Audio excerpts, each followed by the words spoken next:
Morning, men, women and children. It's February the 6th, 25. Welcome back to another video. Take you along with my day. It's a bit different today. No cardio or gym. So I'm just gonna do a bit of back testing and stuff on the laptop really. No carbs, coach just took carbs off me for 2 days. So I've had Monday, Tuesday, Wednesday, cardio and gym. Done push legs, pull, and then today's the day off, and then he's cut my carbs out. So I'll show you what I eat for the day anyway, and yeah, see how I get on. Probably going to be absolutely starving later on, but see how we go. I'm forward testing my new entry, so I'll walk you through if we get any setups or what I'm looking for really. And if I do take any other trades, I'll show you them. Maybe a little trade breakdown. And yeah, and I'll show you my data, my back tested data. I've been heavily back testing my new entry, even more so. I've spent another week there on it, and I'll show you how I've refined it to the point where it is now. What's going on here, bro? What's going on?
So for breakfast we've got 3 eggs and a piece of dark chocolate, and then made little balls of scrambled egg because he's on the bulk.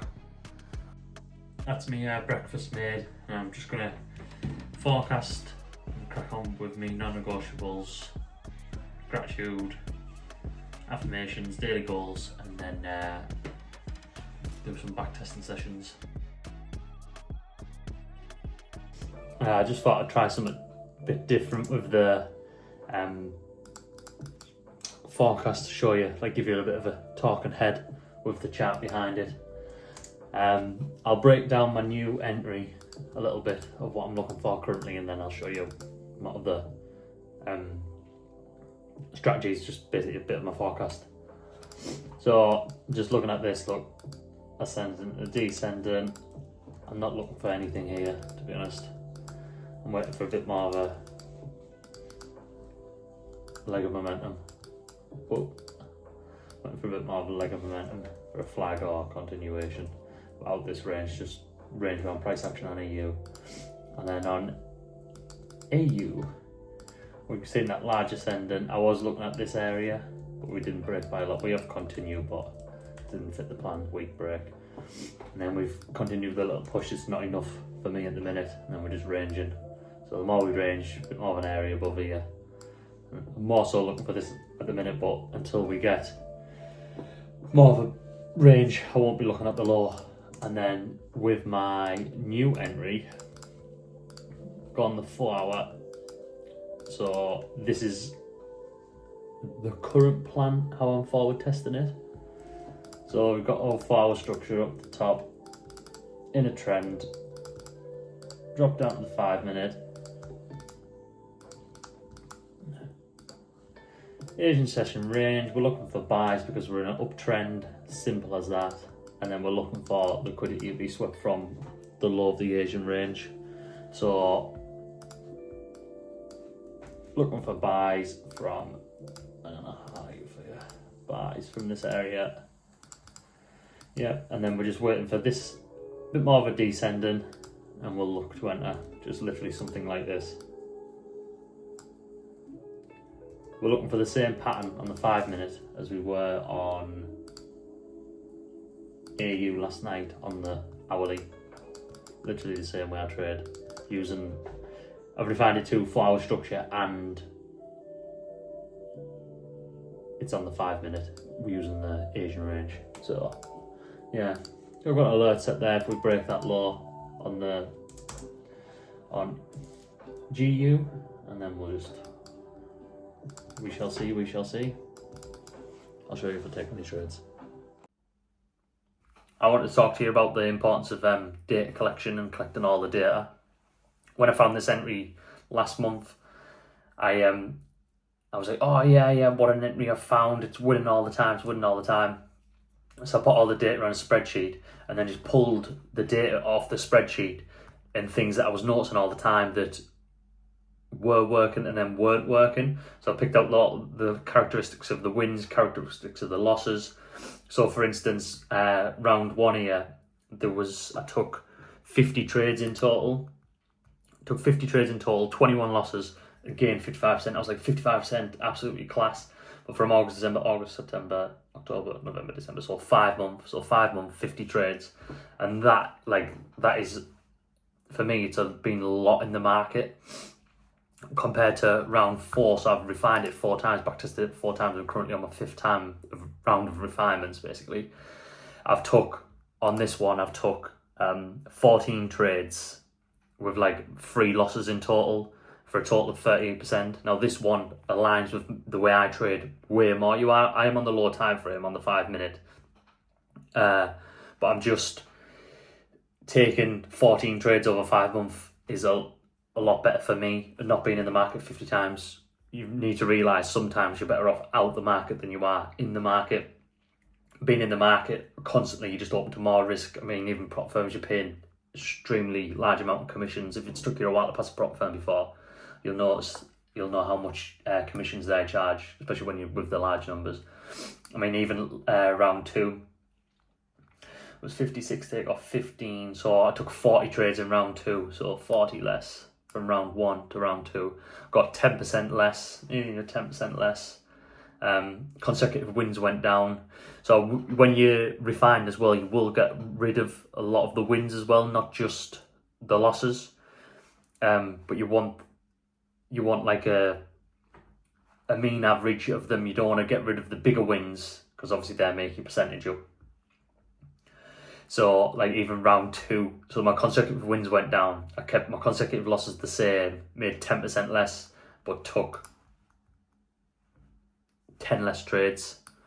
And then even round 3, refinements in round 3. So from round 2 to 3, I took my consecutive wins went up from 3 to 6. I took 1 less consecutive loss, made 8% less, but then again took about 20 less trades. And then even still from 3 to 4, took my consecutive wins, stayed around about the same. I'm not saying to knock the consecutive losses down to 1. And I mean, I only took 3 losses here on this for a total of 14 trades. So I took 14 trades on round 4, which is really aligns with the way I trade now and actually matches my kind of strategy I'm trading now over the 5 month. So that's the importance of collecting data and then analysing the data to build your plan up. So building your plan up to minimise your risk in the market, basically. And then now I'm just forward testing this to see how we get on forward testing. And it also allows for a bit of human error. Obviously, you're going to miss trades. You're going to end up taking a lot of the losses you do find when you miss the trade, it's generally a winner. So when you do refine something like that and get it to the point where when you're backtesting, you're only taking a few losses, it's ideal, because then it allows for, when you're live trading, allows for a bit more human error to be imposed on the strategy, basically, because you are gonna miss trades. It's just part of the game. So if you can minimize your losses in backtesting and have your plan that keeps the losses to a minimum, it does give you that bit of breathing room and the confidence to go trade it live. So this is my new entry that we were forecasting there this morning. It is currently invalidated itself, so I won't be trading GU again today. That's me done for the day trading GU. I'll just set alerts on the 5 minute. This is just a 5 minute chart. Asian range, descending structure, and I just set alerts on the 5 minute to see when we break key levels. But we've broke 4 hour structure there, so now this is my new something I've found. So that's signifying to me that we've kind of changed trend, breaking the 4 hours structure, how I read the chart anyway. So I won't be looking at anything else for the day now. Just reanalyze again in the morning and go from there. So it's not a bad entry, to be fair, because it's 8:30 and done for the day really on GU now. So just back to trading, well, the way I normally trade. I'm just keeping an eye on AU and EU. Seeing a bit of momentum, but we'll just see what it does. See what happens.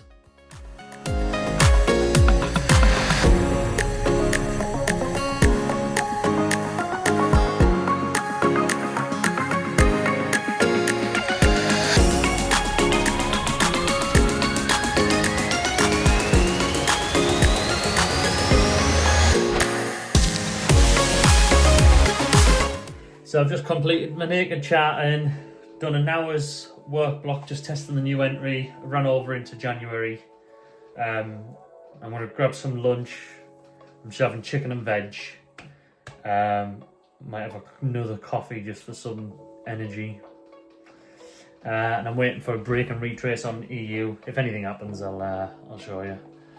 But the candle closes in 10 minutes, so we'll just check the chart in 10 minutes, see where the candle's closed. Might set an order, might not even broke. We'll have a look. You know what I mean, Jeremy? Yeah, this year I've chosen to just knuckle down with the props and scale, like hard. So I've currently got about 1.3 mil in funded challenges running, and I've got obviously 100k funded.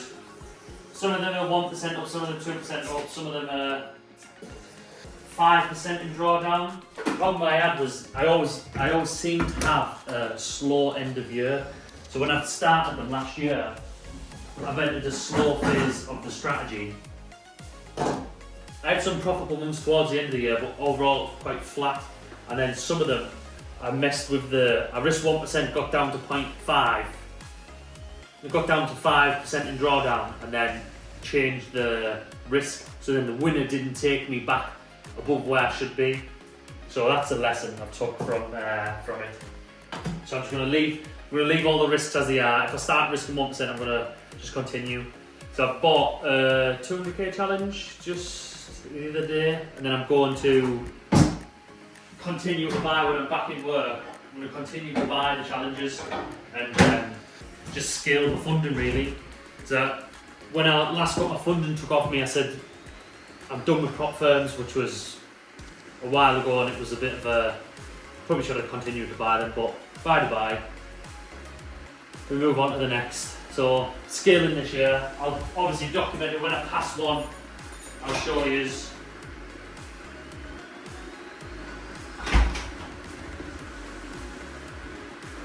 Yeah, when I get them passed, I'll show you. I'll document the passing of them. And some I'm only risking 0.5%, so they might take a while. If they're 5% in drawdown, I need to make 10%, so that'll be 20% to profit. There's 3 in phase 2, I think. So yeah, I'll show you if I pass any or whatever. I'm just gonna get a job and then continue to buy one each month. But it's getting harder to choose which one to go with, because they're all, you look at the reviews and they're not paying people out and stuff. So, and the rules have got a lot worse, haven't they, really? So yeah, that's where I'm at with them. And here's lunch: chicken and veg. Got peas. I don't know what them green things are. Broccoli. Oh, Nana just gives me bags of veg all muddled up. Cup of tea. About a gram of salt I'm going to add to it. And that's my dinner. So I did have 2 portions of veg in that one meal there, just because chicken and veg. And bro's still hungry, yeah? He's still hungry.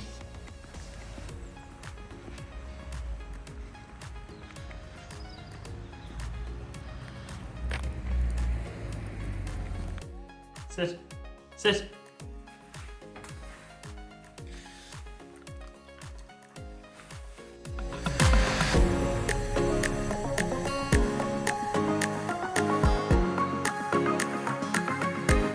Got out with coffee, got the multivits, jug of water, and that's what I was waiting for. I was waiting for a close below that black line on that blue candle there, but we just rejected. So I was waiting for the next candle, that retraced, so now we're just descending into a channel.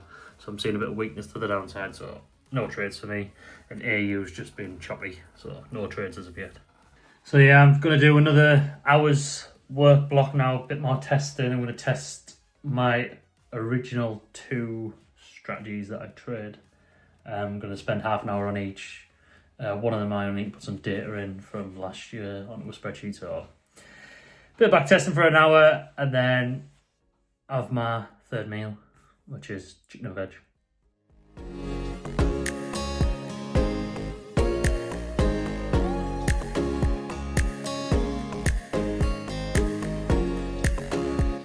Got my next meal, some chicken, green beans, and I've shot a tin of mackerel in. Oh, and a cup of tea. Who would? Completed the last work block. Just had my third meal. Could eat another one, to be honest. And I'm just going to look up this company that I've got to interview tomorrow, just in case they ask me any questions. And then I'm going to reply to some emails, because I've got 16 emails there that I was waiting for. Something to do with my training and bits and bobs like that. So I've looked through them. That's it, really. Then I'm done for the day on the laptop. I'm going to come off it. End up with a little square eyes. Right.